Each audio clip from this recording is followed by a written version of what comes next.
Maar, plag en beginnen. Wat een mysterie was het toch. Maar, wat zie ik toch? Wat doe je de trio bij de dio?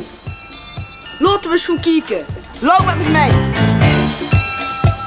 Zullen ze hier wat post hebben?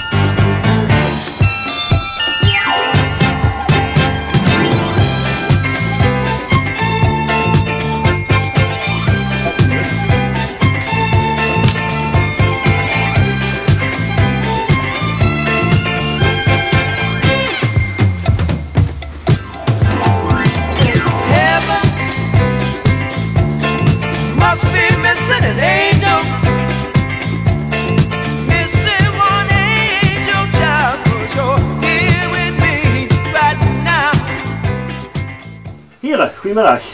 Hallo. Ja, hallo Tim. Tim. Ja, Tim.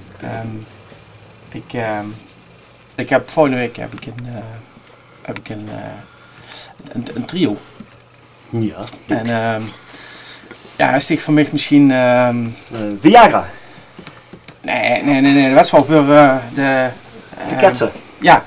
Condomen. Ja. Condomen, Ja. oké. En wat wil ze hier hebben? Met stracciatella, aardbeien, mokka, vanille, 10 centimeter, 20 centimeter, 30? Zitten er ook nog allemaal van die keuzes in? Ja, tuurlijk. Wat hoort die Valentin normaal voor dich? Wat heeft ze? Vera, kun je de condomen even klaarleggen voor Jeroen van Dijk voor het Erikenplein? Dan, kun je voor mij gewoon. Het paszakje in. En dan, eens kijken wat we in de aanbieding hebben. Is mee?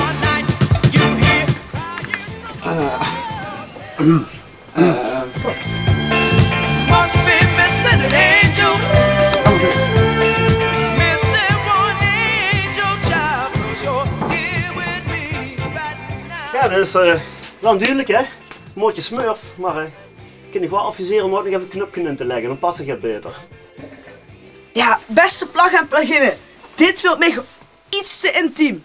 Maar we kunnen wel stellen dat het trio een condoomzaal bij de dio. De biodrogist is altijd dichtbij. Vertrouw